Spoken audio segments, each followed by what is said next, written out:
بسم اللہ الرحمن الرحیم۔ السلام علیکم ورحمۃ اللہ وبرکاتہ۔ تو گائس، آج کا ہمارا ٹاپک ہے سورۃ الجن، اور اس کی مکمل ڈیٹیلز آج اس پر بات کریں گے ہم لوگ کہ اس سورۃ پاک میں جنات کے احوال بیان کیے گئے ہیں، اور اس کی پہلی آیت میں الجن کا لفظ بھی مذکور ہے، اسی لیے اس کا نام الجن تجویز ہوا ہے۔ صحیح میں حضرت ابن عباس سے مروی ہے کہ نبی کریم صلی اللہ علیہ وآلہ وسلم تبلیغ کی غرض سے اپنے صحابہ کی ایک جماعت کے ساتھ آکاز کے بازار کی طرف روانہ ہوئے۔ یہ وہ وقت تھا جب جنات کا آسمان کی طرف پرواز کرنا بند ہو گیا تھا، اور وہ آسمان کے قریب جانے کی کوشش کرتے تو شہاب ثاقب ان کا تعاقب کرتے۔ انہوں نے اس کا ذکر اپنی قوم کے سرداروں سے کیا، اور ایک دوسری روایت میں ہے کہ انہوں نے یہ ماجرا ابلیس سے کہا۔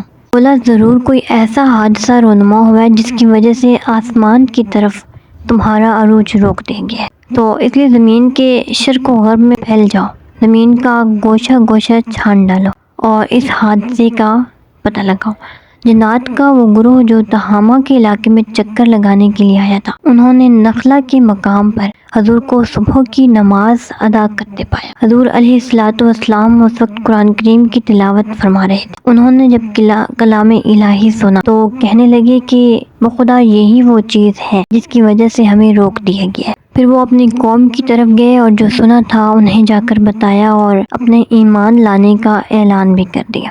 دوستو، اللہ تعالیٰ نے یہ سورت نازل فرمائی اور اپنے حبیب کو جنات کی آمد اور ان کے دیگر احوال کے بارے میں آگاہ کیا۔ اس روایت میں غور کرنے سے پتہ چلتا ہے کہ مکی دور کی ابتدا میں یہ واقعہ روپذیر ہوا ہوگا، کیونکہ جنات کی آسمان کی طرف پرواز نزول وحی کے ساتھ ہی بند کر دی گئی تھی۔ حضرت ابن عباس سے ایک دوسری روایت بھی ہے کہ جس میں طائف سے واپسی کے وقت نخلا میں قیام اور جنات کی حاضری کا بیان ہے۔ دوستو، طائف کا سفر 10 نبوی میں پیش آیا، اور اس سفر میں حضور صلی اللہ علیہ وآلہ وسلم کے ہمراہ صرف زید بن حارثہ تھے۔ یہ دو الگ الگ واقعات ہیں، اور آیت قرآنی سے بھی اس کی تصدیق ہوتی ہے، کیونکہ اس صورت میں جن جنات کا ذکر ہے وہ مشرک اور بے دین تھے، اور جن کا ذکر سورۃ احقاف میں ہے وہ انبیاء اور آسمانی کتب پر ایمان رکھنے والے تھے۔ کتب اور احادیث میں جنات کی حاضری کے بارے میں متعدد روایات ہیں، اور محدثین کی تحقیق یہ ہے کہ جنات 6 مرتبہ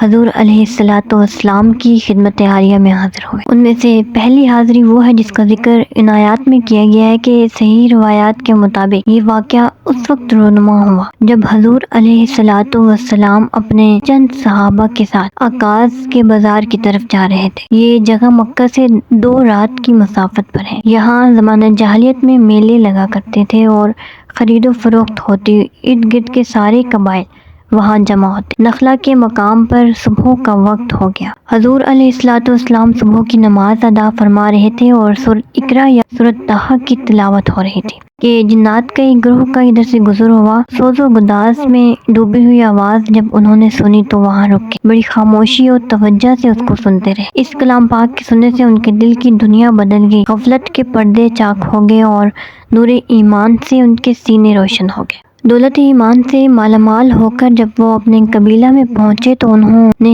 ان کو بھی بتایا کہ ہمارے ساتھ یہ واقعہ پیش ہے، ہم نے کفر و شرک سے توبہ کر لی ہے، تمہارے لیے بھی یہی بہتر ہے کہ تم جن گمراہیوں میں مبتلا ہو ان سے برات کا اظہار کرو اور رسول مکرم صلی اللہ علیہ وآلہ وسلم کی دعوت کو قبول کر لو۔ اللہ تعالیٰ ان جنات کی آمد قرآن کریم کو غور سے سننے اور پھر اپنے قبیلے میں جا کر تمام ماجرا بیان کرنے کے سارے حالات بذریعہ وحی اپنے نبی کریم صلی اللہ علیہ وآلہ وسلم کو بتا دی، اور حکم دیا کہ آپ سب لوگوں میں اس کا اعلان کریں۔ دوستو، صرف کسی آواز کے سننے کو عربی میں سمع کہتے ہیں، اور استماع کا معنی غور اور توجہ سے سننا ہے، اور اسی غور اور تدبر سے سننے کا یہ نتیجہ نکلا کہ ان کو ہدایت نصیب ہو گئی۔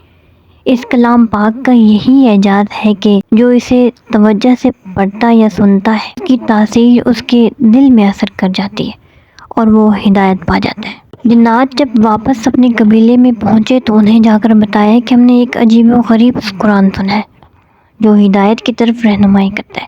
ہم تو اس سے اتنے متاثر ہوئے ہیں کہ سنتے ہی اس پر ایمان لے آئے ہیں، اور یہ اعلان کرتے ہیں کہ ہم عمر بھر کبھی اپنے رب کے ساتھ کسی کو شریک نہیں ٹھہرائیں گے۔ دوستو، عہد جاہلیت میں اہل عرب میں یہ رواج تھا کہ جب کسی ویران اور اجاڑ وادی میں انہیں رات بسر کرنا پڑتی اور انہیں یہ خوف ہوتا کہ کوئی چیز انہیں نقصان پہنچائے گی، تو سونے سے پہلے بلند آواز سے وہ یہ کہتے، اے اس وادی کے سردار، میں تیری ان احمقوں کے شر سے پناہ مانگتا ہوں جو تیرے تابعدار ہیں۔ جنات جب یہ سنتے تو ان کے غرور کی کوئی حد نہ رہتی اور کہتے کہ ہم جنوں اور انسانوں سب کے سردار بن گئے ہیں۔ علامہ پانی پتی اسی ضمن میں ایک اور واقعہ تحریر کرتے ہیں کہ بنی تمیم کا ایک شخص جس کا نام رافع بن عمیر تھا، وہ اپنے اسلام لانے کی وجہ بیان کرتے ہیں کہ ایک رات میں عالج کے ریگستان میں سفر کر رہا تھا، مجھے نیند آ گئی، میں نے اونٹنی بٹھائی اور سونے سے پہلے جاہلیت کے دستور کے مطابق بلند آواز سے کہا کہ جنات کے شر سے میں اس وادی کے سردار کی پناہ مانگتا ہوں۔ پھر میں سو گیا۔ خواب میں کیا دیکھتا ہوں کہ ایک آدمی کے ہاتھ میں نیزہ ہے اور وہ اسے میری اونٹنی کو ذبح کرنا چاہتا ہے۔ میں گھبرا کر اٹھ بیٹھا، ادھر ادھر دیکھا، کوئی آدمی نہ تھا، پھر سو گیا۔ دوسری مرتبہ پھر ایسا ہی ہوا۔ تیسری بار جب سویا اور اسی منظر سے گھبرا کر اٹھ بیٹھا تو اب میں کیا دیکھتا ہوں کہ میری اونٹنی کانپ رہی ہے، کوئی آدمی ہاتھ میں نیزہ لیے کھڑا ہے، ایک بوڑھے آدمی نے اس کا ہاتھ پکڑ رکھا ہے۔ اسی اثنا میں تین جنگلی بیل دوڑتے ہوئے ادھر آ نکلے۔ اس بوڑھے آدمی نے کہا کہ میری پناہ لینے والے اس انسان کی ناکہ کے عوض تم ایک وحشی بیل پکڑ لو۔ پھر اس نے مجھ سے کہا کہ جب کبھی ایسی وادی میں رات گزارنے کا اتفاق ہو تو کسی جن کی پناہ نہ لیا کرو، بلکہ یہ کہا کرو کہ میں اللہ تعالیٰ سے جو محمد صلی اللہ علیہ وآلہ وسلم کا پروردگار ہے، اس وادی کے خوف سے پناہ مانگتا ہوں۔ میں نے پوچھا محمد کون ہے؟ شیخ نے کہا کہ محمد صلی اللہ علیہ وآلہ وسلم نبی عربی ہے، نہ ان کا شرک سے کوئی تعلق ہے اور نہ غرب سے۔ میں نے پوچھا وہ کہاں رہتے ہیں؟ اس نے بتایا یثرب میں، جہاں کھجوروں کی نخلستان ہے۔ صبح ہوئی تو اونٹنی پر سوار ہو کر میں نے مدینہ طیبہ کی راہ لی۔ حضور علیہ السلام نے جب مجھے دیکھا تو میرے کچھ عرض کرنے سے پہلے جو گزشتہ رات مجھ پر بیتی تھی سب ذکر فرما دیا اور مجھے اسلام کی دعوت دی، چنانچہ میں نے اسلام قبول کیا۔ صحیح روایات سے ثابت ہے کہ حضور علیہ السلام کی بعثت کے بعد آسمانوں پر پہرا سخت کر دیا گیا اور جنات پہلے تو کوئی نہ کوئی ایسی جگہ تلاش کر لیتے تھے جہاں بیٹھ کر وہ آسمان پر ہونے والی گفتگو سن سکتے، لیکن اب ان کے لیے ایسا ممکن نہ رہا۔ اب جیسے ہی وہ آسمان کی طرف جانے کی کوشش کرتے تو شہابوں کا میہ ان پر برسنے لگتا، جس کے باعث ان کا اوپر جانا بالکل ناممکن ہو گیا۔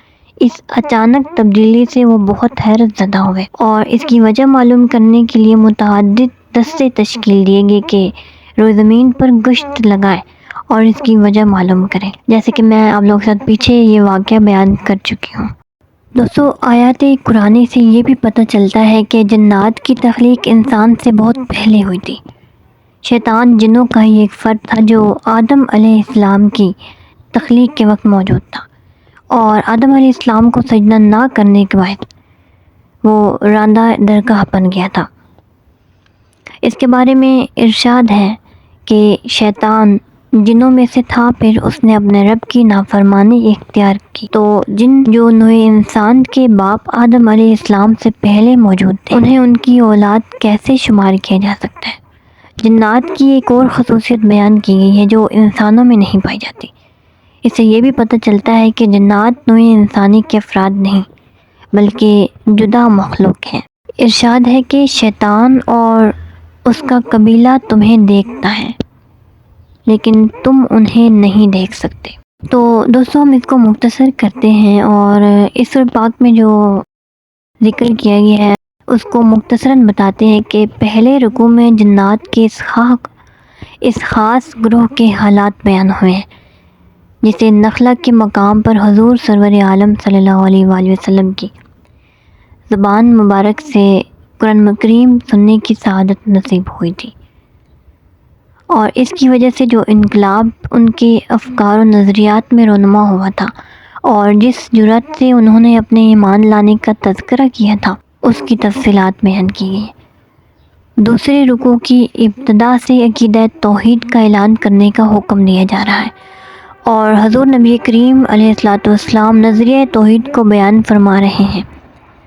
اس کے بعد ان کفار کا ذکر ہے جو خدا اور رسول کی نافرمانی کو اپنا شعار بنائے ہوئے ہیں۔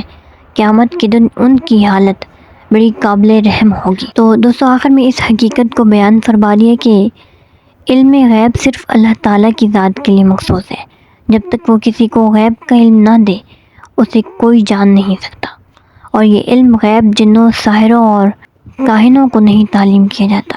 یہ نعمت فقط ان رسولوں کو عطا فرمائی جاتی ہے جن کو اللہ تعالیٰ اس شرک کے لیے چن لیا کرتا ہے۔ انشاءاللہ ایک نئے ٹاپک کے ساتھ ایک نئی ویڈیو میں پھر ملتے ہیں، اور جو نیو آئے ہیں اس چینل پر وہ چینل کو ضرور سبسکرائب کریں اور سپورٹ کرتے رہیں۔ تھینک یو سو مچ۔ اللہ حافظ۔